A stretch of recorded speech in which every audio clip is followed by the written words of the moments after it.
Stubby Pringle's Christmas by Jack Schaefer. High on the mountainside by the little lime cabin in the crisp, clean dusk of evening, Stubby Pringle swings into saddle. He has shape of bear in the dimness, bundled thick against cold. Double socks crowd scarred boots. Leather chaps with hair out cover patched corduroy pants. Fleece-lined jacket with wear of winters on it bulges body and heavy gloves, blunt fingers. Two gay red bandanas folded together, fattened throat under chin.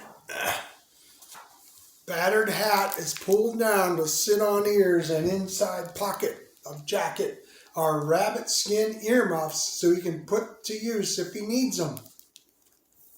Stubby Pringle swings up into saddle. He looks out and down over worlds of snow and ice and tree and rock. He spreads arms wide and they embrace whole ranges of hills. He stretches tall and his hat brushes stars and sky. He is Stubby Pringle, cowhand of the XXX, and this is his night to howl. He is Stubby Pringle, son of the wild jackass, and he is heading for the Christmas dance at the schoolhouse in the valley. Stubby Pringle swings up and his horse stands like rock. This is the pride of his string, flop-eared, ewe-necked, cat-hipped strawberry roan. It looks like it should have died weeks ago, but has iron rods for bones and nitroglycerin for blood, and can go from here to doomsday with nothing more than mouthfuls of snow for water and tufts of winter-cured bunch grass snatched between drifts for food. It stands like rock. It knows the folly of trying to unseat Stubby. It wastes no energy in futile explosions. It knows that 27 miles of hard winter going are foreordained for this evening, and 27 more of harder uphill return by morning. It has done this before. It is saving the dynamite under its hide for the destiny of a true cow pony, which is to take its rider where he wants to go and bring him back again. Stubby Pringle sits his saddle and he grins into cold and distance and future full of festivity. Join me in a look at what can be seen of him, despite the bundling and frosty breath vapor that soon will hang icicles on his nose. Those are careless, haphazard, scrambled features under the low hat brim, about as handsome as a blue boar's snout. Not much fuzz yet on his chin. Why, shucks, is he just a boy? Don't make the mistake, though his 20th birthday is still 6 weeks away. Don't make the mistake Hutch Handley made last summer when he thought this was young, unseasoned stuff and took to ragging Stubby and wound up with ears pinned back and upper lip split and nose mashed flat and the whole of him dumped in a rain barrel. Stubby has been taking care of himself since he was orphaned at 13. Stubby has been doing man's work since he was 15. Do you think Hard Rock Harper of the XXX would have anything but an all-around hard-proved hand up here at his farthest winter line cap sighting old Jake Hanlon? Toughest, hard-bitten old cowman ever to ride range? Stubby Pringle slips gloved hands under rump to wipe frost off the saddle. No sense letting it melt into patches of corduroy pants. He slaps right side saddlebag. It contains a burlap bag wrapped around a 2-pound box of chocolate. Of fancy chocolates with variegated interiors he acquired 2 months ago and has kept hidden from old Jake. He slaps left side saddlebag. It holds a burlap bag wrapped around a paper parcel that contains a close folded piece of dress goods and a roll of pink ribbon. Interesting items, yes. They are ammunition for the campaign he has in mind to soften the affections of whichever female of the right vintage among those at the schoolhouse appeals to him most and seems most susceptible. Stubby Pringle settles himself firmly into the saddle. He is just another of far scattered, poorly paid, patch-clothes cowhands that inhabit these parts, and likely marks and smells of his calling have not all been scrubbed away. He knows that, but this is his night to howl. He is Stubby Pringle, true begotten son of the wildest jackass, and he has been riding line through hell and high water and winter storms for 2 months without a break, and he has done his share of the work, and more than his share, because old Jake is getting along and slowing some, and this is his night to stomp floorboards till schoolhouse shakes and kicks heels up to lanterns above and whirl a willing female till she is dizzy enough to see past patched clothes to the man inside them. He wriggles toes deep into stirrups and settles himself firmly in the saddle. "I could have ate them chocolates," says old Jake from the cabin door. "They wasn't hid good," he says. "No good at all." "And be beat like a drum," says Stubby, "and wrung out like a dirty dish rag." "By who?" says old Jake. "By a young'un like you? Why, I'd have tied you in knots afore you knew what's what, if'n you tried it. You're a dang-blatted young fool," he says. "A ding-busted, dang-blatted fool. Riding out in a night like this, if'n it is Christmas Eve.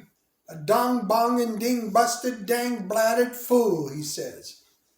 "But if'n I was your age again, I reckon I'd be doing it too." He cackles like an old rooster. "Squeeze one of them for me," he says, and he steps back inside and he closes the door. Stubby Pringle is alone out there in the darkening dusk, alone with flop-eared, ewe-necked, cat-hipped roan that can go to the last trumpet call under him, and with cold of wicked winter wind around him, and with 27 miles of snow-dumped distance ahead of him. "Wahoo!" he yells. "Skip to Maloo!" he shouts. "Do-si-do and roundabout." He lifts reins, and the roan sighs and lifts feet.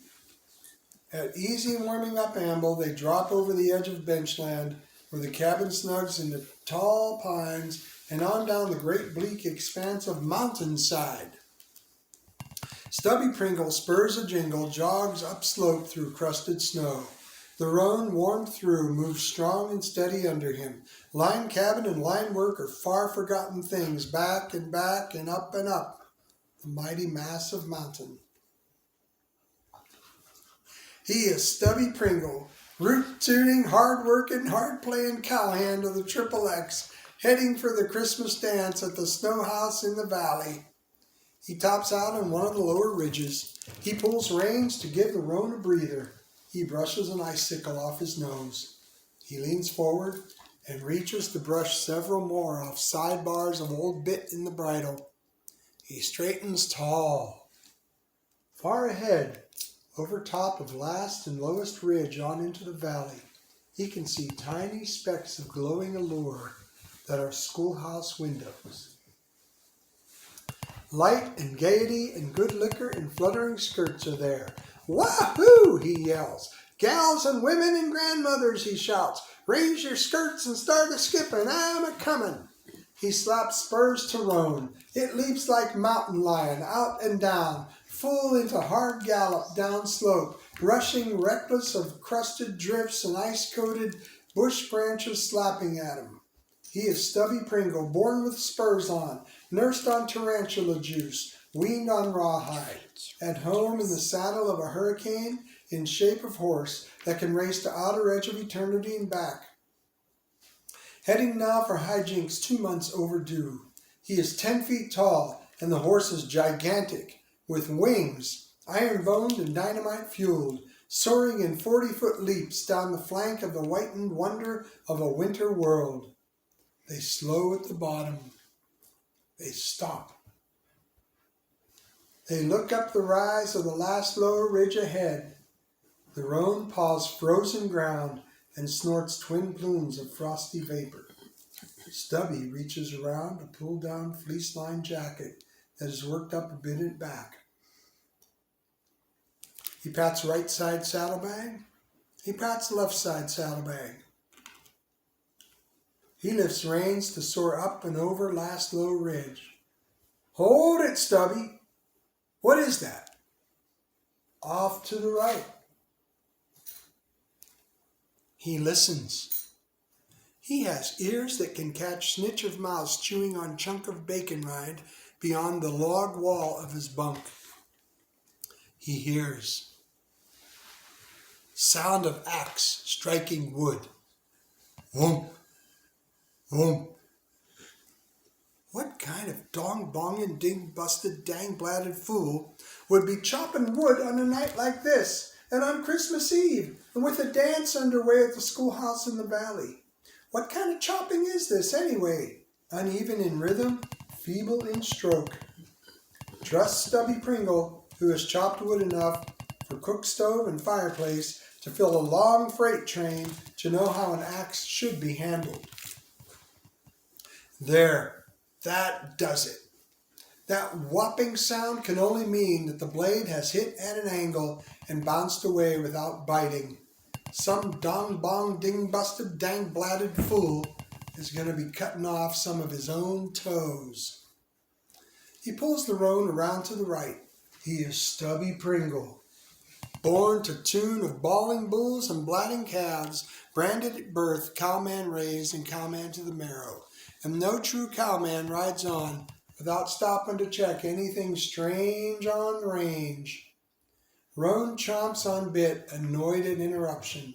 It remembers who is in saddle. It sighs and obeys. They move quietly in dark of night, past boles of trees, jet black against dim grayness of crusted snow on ground. Light shows faintly ahead, lantern light, through a small oil paper window.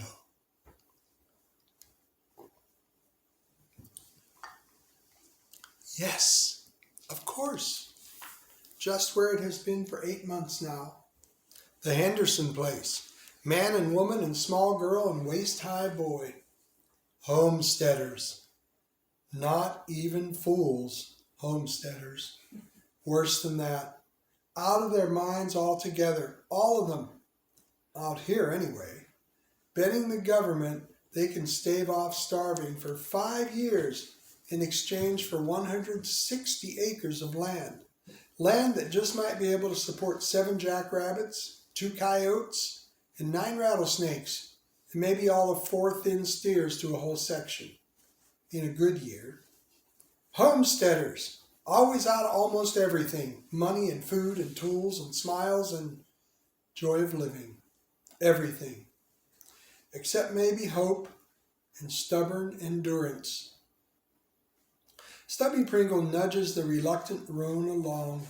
In patch light from the window by a tangled pile of dead tree branches, he sees a woman.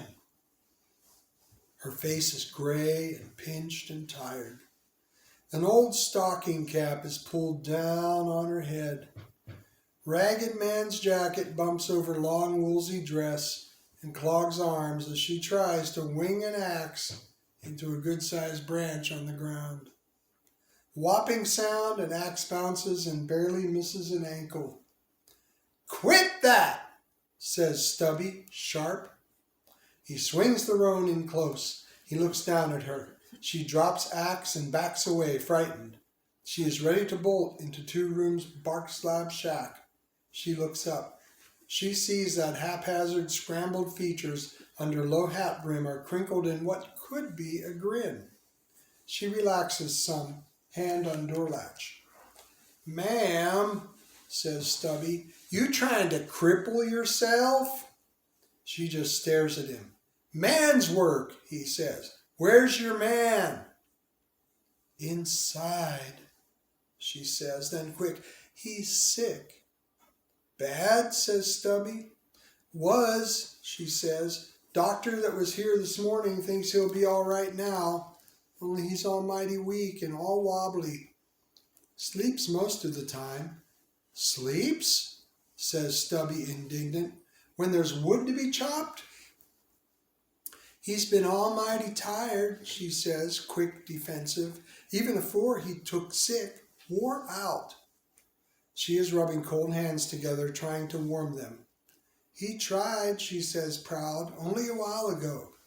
Couldn't even get his pants on, just fell flat on the floor. Stubby looks down at her.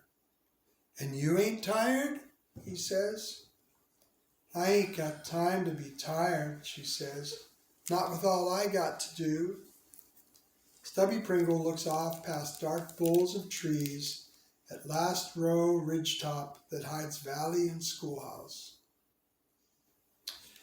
I reckon I could spare a bit of time, he says. Likely they ain't much more'n started yet, he says. He looks again at the woman. He sees gray, pinched face. He sees cold shivering under bumpy jacket. Ma'am, he says, get on in there and warm your gizzard some. I'll just chop you a bit of wood. Roan stands with dropping reins, ground-tied, disgusted. It shakes head to send icicles tinkling from bit and bridle. Stopped in midst of epic run, wind-eating, mile-gobbling, iron-boned and dynamite fuel. And for what? For silly chore of chopping. 15 feet away, Stubby Pringle chops wood. Moon is rising over last low ridgetop, and its light, filtered through trees, shines on leaping blade. He is Stubby Pringle, moonstruck maverick of the Triple X, born with an axe in hands. With strength of stroke and muscles, weaned on whetstone, fed on cordwood, raised to fell whole forests. He is 10 feet tall, an axe is enormous in moonlight, and chips fly like storm flakes of snow, and blade slices through branches thick as his arm, through logs thick as his thigh. He leans axe against a stump, and he spreads arms wide, and he scoops up whole cords at a time, and strides to door and kicks it open. Both corners of front room by fireplace are piled full now, floor to ceiling, good wood, stout wood, seasoned wood, wood enough for a whole wicked week of winter. Chore done and done right, Stubby looks around him. Fire is burning bright and well fed, working on warmth. Man lies on big old bed along opposite wall, blanket over, eyes closed, face gray pale, snoring long and slow. Woman fusses with something at old wood stove. Stubby steps to doorway to back room. He pulls aside hanging cloth. Faint in dimness inside, he sees 2 low bunks, and in one under an old quilt, a curly-headed small girl, and in the other, under the old quilt, a boy who would be waist-high awake, standing. He sees them still and quiet, sleeping sound. Cute little devils, he says. He turns back, and the woman is coming toward him, cup of coffee in hand, strong and hot and steaming. Coffee the kind to warm the throat and gizzard of chore-doing, hard-chopping cowhand on a cold, cold night. He takes the cup and raises it to his lips, drains it in 2 gulps. Thank you, ma'am, he says. That was right kindly of you. He sets cup on table. I gotta be getting along, he says. He starts toward outer door. He stops, hands on door latch. Something is missing in 2-room shack. Trust Stubby Pringle to know. Where's your tree? He says. Kids gotta have a tree. He sees the woman sink down on chair. He hears a sigh come from her. I ain't had time to cut one, she says. I reckon not, says Stubby. Man's job anyway. I'll get it for you. Won't take a minute. Then I got to be going. He strides out. He scoops up axe and strides off upslope somewhere. Small pines climb. He stretches tall and his legs lengthen, and he towers huge among trees, swinging with 10-foot steps. He is Stubby Pringle, born an expert on Christmas trees, nursed on pine needles, weaned on pine cones, raised with an eye for size and shape and symmetry. There, a beauty, perfect. Grown for this and for nothing else. Axe blade slices keen and swift. Tree topples. He strides back with tree on shoulder. He rips leather wangs from his saddle and lashes two pieces of wood to bottom tree crosswise so tree can stand upright again. Stubby Pringle strides into shack carrying tree. He sets it up, center of front room floor, and it stands straight, trim and straight, perky and proud and pointed. There you are, ma'am, he says. Get your things out now and start decorating. I gotta be going. He moves toward outer door.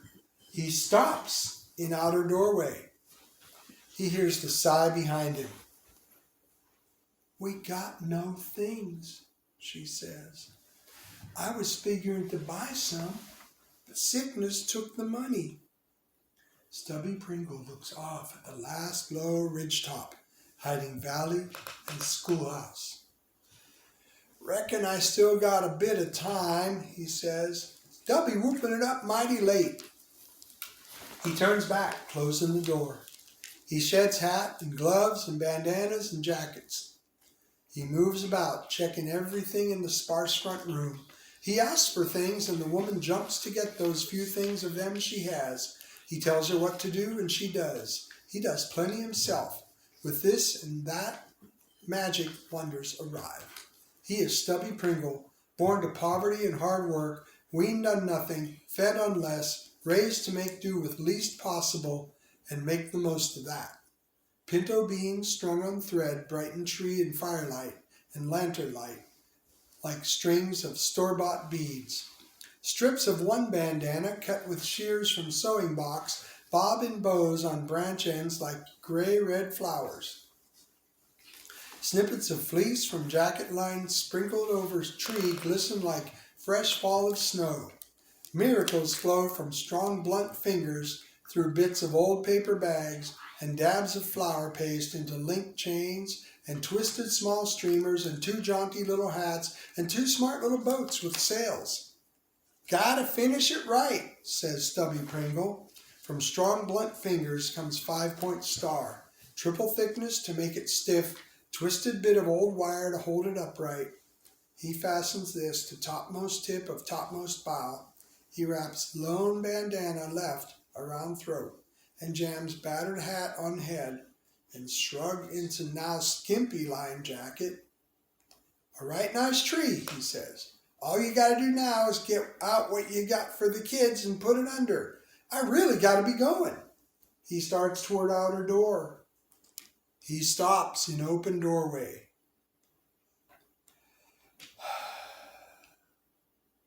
He hears the sigh behind him.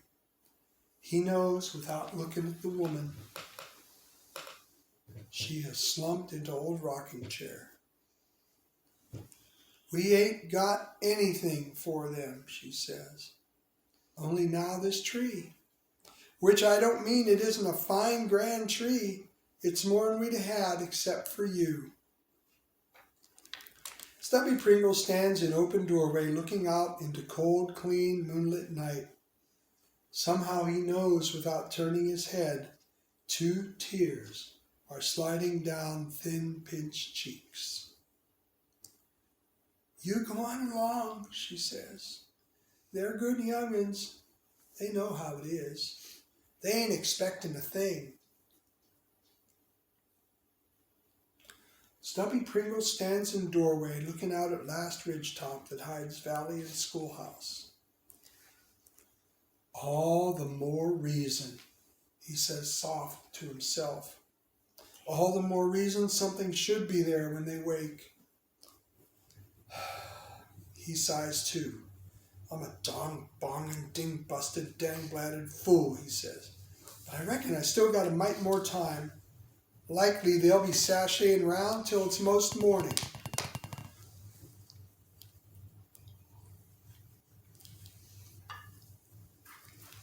Stubby Pringle strides on out, leaving door open. He strides back, closing door with heel behind him. In one hand he has burlap bag wrapped around paper parcel. In other hand he has squarish chunk of good pine wood. He tosses bag parcel into lap folds of woman's apron. Unwrap it, he says. There's a makings for a right cute dress for the girl. Needle and threader like you can whip it up in no time. I'll just whittle me out a little something for the boy. Moon is high and cold, cold sky. Frosty clouds drift up there with it. Tiny flakes of snow float through upper air. Down below by a two-room shack droops a disgusted cow pony roan, ground-tied, drooping like statue snow-crusted. It is accepting the inescapable destiny of its kind, which is to wait for its rider, to conserve deep-bottom dynamite energy, to be ready to race to the last margin of motion when waiting is done. Inside the shack, fire in fireplace cheerily gobbles wood, good wood, stout wood, seasoned wood, warming 2 rooms well. Man lies on bed, turned on side, curled up some, snoring slow and steady. Woman sits in rocking chair, sewing. Her head nods slowly and drowsy, and her eyes sag weary, but her fingers fly, stitch, stitch, stitch. The dress has shaped under her hands, small and flounced and with little puff sleeves. Fine dress, fancy dress, dress for smiles and joys of living. She is sewing pink ribbon around collar and down front and into fluffy bow on back.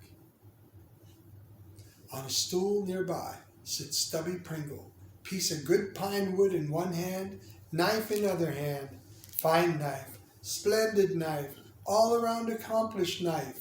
Knife he always has with him.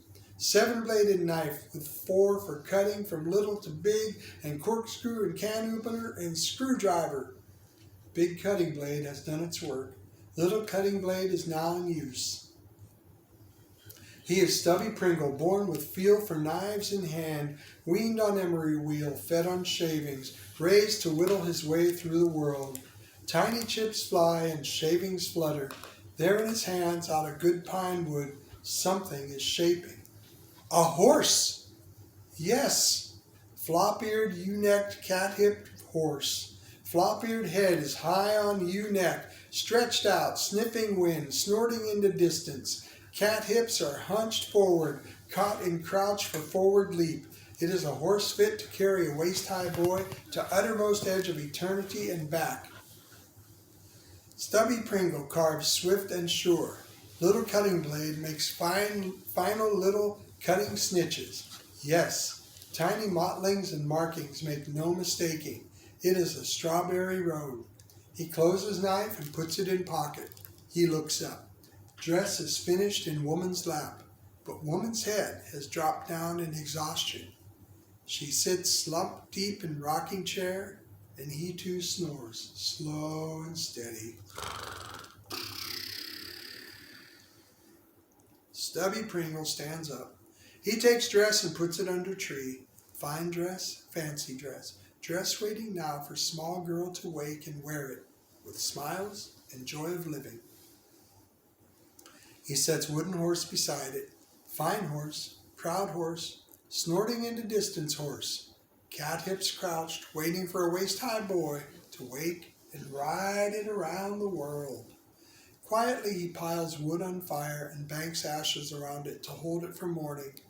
Quietly he pulls on hat and wraps bandana around and shrugs into skimpy lined jacket.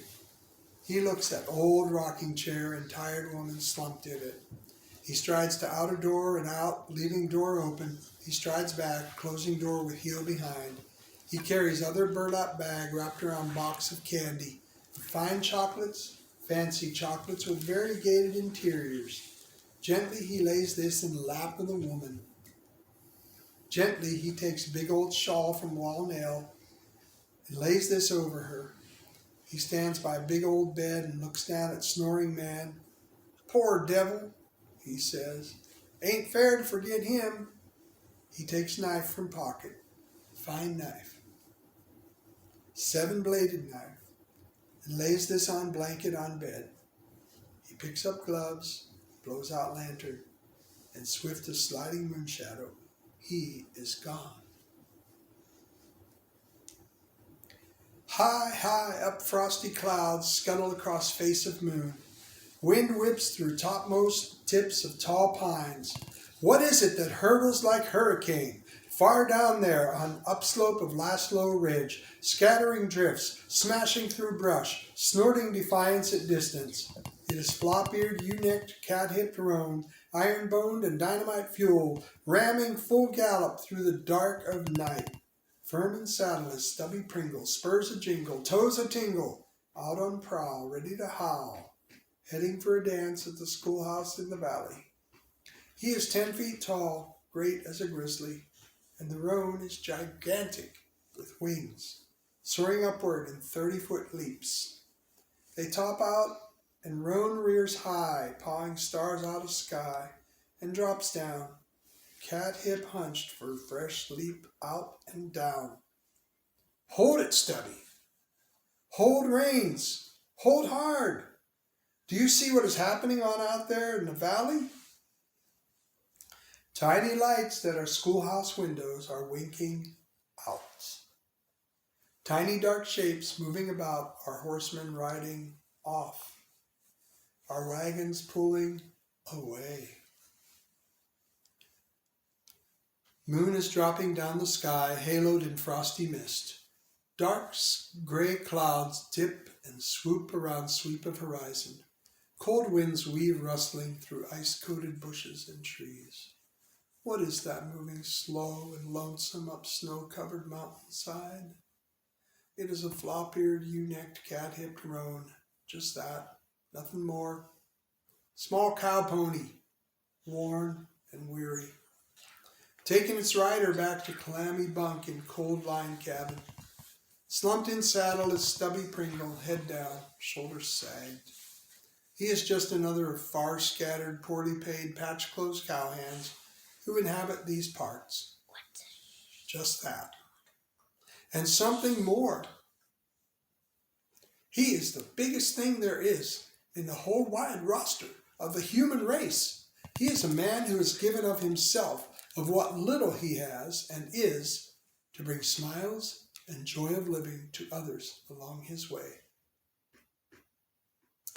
He jogs along, slump-sagged, in saddle, thinking of none of this. He is thinking of dances undanced, of floorboards unstomped, of willing women left unwhirled. He jogs along, half asleep in saddle, and he is thinking now of bygone Christmas seasons and of a boy born to poverty and hard work and made do, pouring in flicker of firelight over ragged old Christmas picture book. And suddenly, he hears something. The tinkle of sleigh bells.